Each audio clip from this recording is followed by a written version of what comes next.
12 দিন ধরে চলমান উত্তপ্ত সংঘাতের পর ইরান ও ইসরায়েল সম্পূর্ণ ও সর্বাত্মক যুদ্ধবিরতিতে সম্মত হয়েছে বলে ঘোষণা দিয়েছেন মার্কিন প্রেসিডেন্ট ডোনাল্ড ট্রাম্প। 23 জুন সোমবার নিজের সামাজিক যোগাযোগ মাধ্যম ট্রুথ সোশ্যালে দেওয়া এক পোস্টে তিনি এই ঘোষণা দেন। ট্রাম্পের ভাষ্যমতে এই যুদ্ধবিরতি 6 ঘন্টার মধ্যে কার্যকর হবে এবং ধাপে ধাপে 24 ঘন্টায় তা পূর্ণ বাস্তবায়ন পাবে।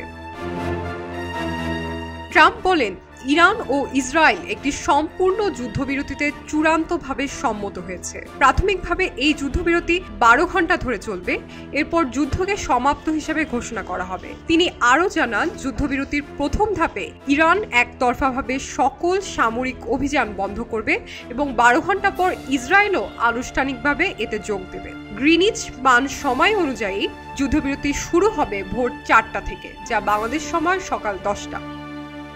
ট্রাম্প দুই দেশকেই সাহস, ধৈর্য এবং বুদ্ধিমত্তার জন্য অভিনন্দন জানান এবং বলেন, এই যুদ্ধবিরতির প্রতিটি ধাপে উভয় দেশই শান্তিপূর্ণ ও শ্রদ্ধাশীল আচরণ করবে। আমরা ধরে নিচ্ছি সবকিছু পরিকল্পনা অনুযায়ী চলবে, যা অবশ্যই হবে।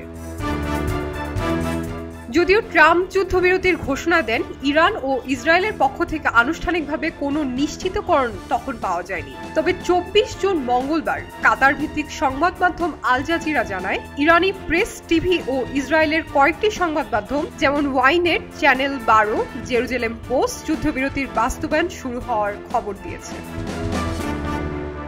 তবে ট্রাম্পের ঘোষণার কিছু সময় পরই উত্তেজনা কমার পরিবর্তে ইরান ইসরায়েল সংঘর্ষ আরও ঘনীভূত হয়।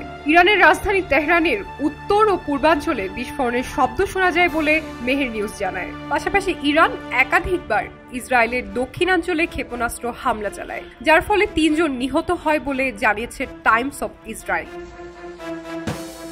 পরিস্থিতির আরও জটিলতা তৈরি হয় যখন ইরান সকাল 7টায় যুদ্ধবিরতির ঘোষণার সময়ের পরও ক্ষেপণাস্ত্র হামলা চালায়। পরে ইরানি সংবাদ মাধ্যম SNN জানায়, 4 দফা হামলার পর তেহরান সকাল 7:20 যুদ্ধবিরতি মেনে চলার সিদ্ধান্ত নেয়। এমন এক উত্তপ্ত ও অনিশ্চিত পরিস্থিতিতে যুদ্ধবিরতি ঘোষণাকে বিশ্লেষকরা গুরুত্বপূর্ণ পদক্ষেপ হিসেবে দেখলেও বাস্তবায়নে যে আরও সময় ও আস্থা প্রয়োজন তা স্পষ্ট হয়ে উঠেছে।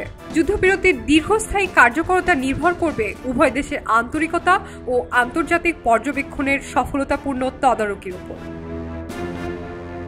শাইনি আলম চৌধুরী, খবরের কাগজ। খবরের কাগজ, নিখাদ, নির্ভীক, নিরপেক্ষ।